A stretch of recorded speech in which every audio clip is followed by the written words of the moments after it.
What's going on, Aces? Welcome back to the channel. I hope that all of you guys are having an amazing evening or late Tuesday. If you guys are just now hearing this, I'm getting caught up after a very busy, productive Monday.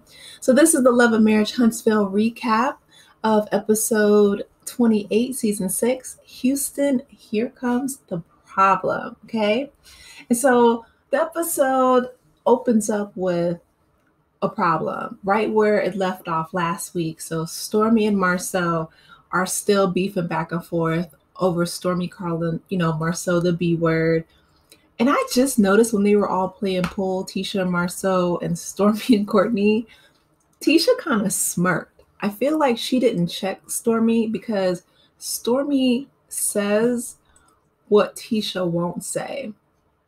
And I just noticed that like when I rewatched it for this recap, and I was like, oh, I saw her kind of hold her pool stick. She was smirking when Stormi was calling her husband out of his name, which is why I really believe that, oh, okay, that makes sense, because Marsau, he does say things and he does treat Tisha really poorly.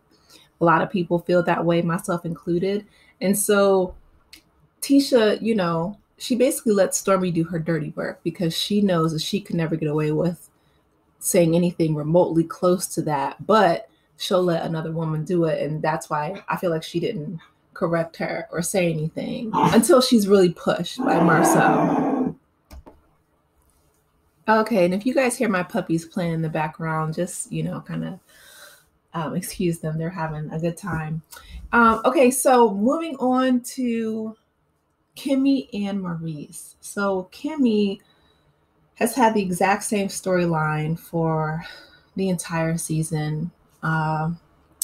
It's getting kind of stale at this point because everyone on the internet, they keep trying to, kind of go up for Kimmi and kind of protect her because her husband is just disrespectful, right? So it's the same, libido or lack thereof. And so she hires a sex therapist. And, the sex therapist comes into their home and she gives them, she first separates them and talks to them separately. And then she brings them together.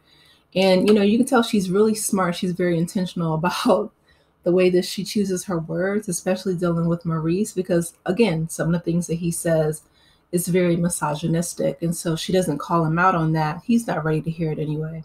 But what she does do, she gives them some, intimacy exercises where, like they stare into each other's eyes.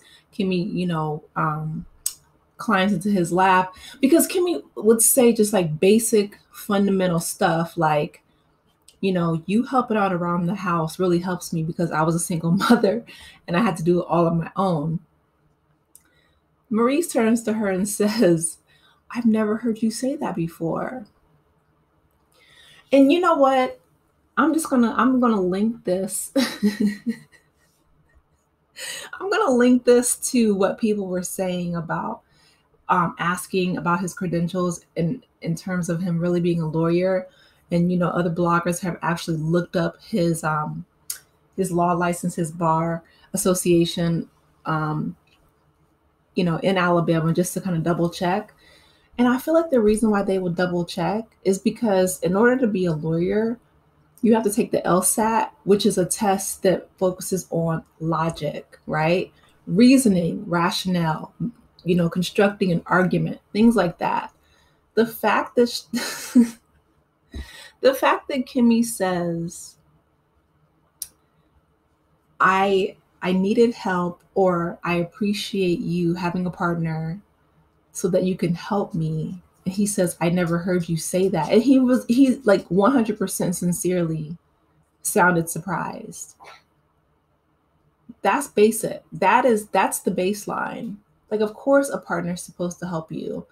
Of course, if you're a single mother and you're doing everything yourself, when you get a partner, especially a man, right, as a woman, if you get a man, you would expect them to be a provider, to be honest, a protector. He does neither.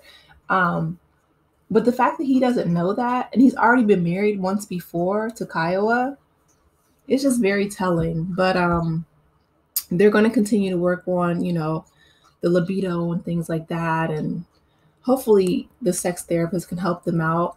Again, with Kimmi, right? She knows if she's going through a cancer treatment, chemotherapy, he's saying it's mental. It's a mental thing. He keeps saying that. He's not a psychologist. He's not a physician. He's a lawyer. And Kimmi, on the other hand, she is a clinician. She's a nurse, right? She could tell him, no, it's anatomy. This is physiology. You know what I mean? Like, it's a chemical reaction to radiation, like things like that. Like, she never pushes back. She never pushes back, Well, I take that back. At the end of the episode, she does talk about her mom, and I'll bring that up in a little bit. But it kills me, the things that he says, because I'm like, well, that's why people keep questioning if you were really a lawyer, because like, is it like a Drewski skit out here? Because I wouldn't want him to be my lawyer, because the way that his mind works and the things that he says, the logic, it's just not there. But let's move on to something a little bit lighter. So Nell, we have her right here with Chris and Martell. She's getting everybody together. They're at the bar, and she has everybody wear cowboy hats, and she's really excited because they're going to Houston. You know what I mean? And so, Nell, she rides the bull, and she's just really excited, and I'm excited for them. So they all go to Houston, and they have this beautiful house, and they're like getting the rooms together. Martell, he's wearing his wedding ring, and he's like, hey, Melody, and she just kind of with her back turned to him, she throws up the deuce sign, the peace sign, but really like the deuces sign, because she's done. Martell is somebody who, he's realized what he lost. He realizes that he no longer has control over her, and he's still in his feelings, and you can tell. But Melody, again, she's here for, just so she doesn't get fined, right? Like, she's an executive producer, so she's here for the check, basically, which I can't blame her. So they are in Houston, and so Maurice and Kimmi are, in the bedroom, and Kimmi says, it was disrespectful. You didn't protect me. And Maurice just has this look on his face like, okay, like, just, it's like, I don't know. There's no, neural synopsis. Like, it's not getting through to his brain. It's really weird. Anyway, Carlos King, he cuts to, the interview that Maurice did on his YouTube channel, basically disparaging Kimmi again, and saying, that she had to roll over and quote unquote suffer through it. And Kimmy's like, now you got my mama involved. My mama, she don't play that. You have to apologize to my mom. And I'm thinking to myself, girl, what about you? Yes, your man is disrespectful. He embarrasses you constantly, but also he doesn't take into consideration that you're sick. I mean, that's just, again, it's base level. Who would want to force someone to do something that they don't want to do? I mean, I'm talking about just anything, chores, going to school, going to work. People take care of themselves when they are sick. And again, Maurice is just selfish as selfish can be. Man, like, that is just, anyway, so he says, that he's going to apologize to her mom, and, they're sitting there doing the exercise that the sex therapist has given them, looking into each other's eyes. Again, another Scott brother who's selfish. So Tisha and Marsau talking about her fake pregnancy test. But, he says, if it was positive, you should get a blood test.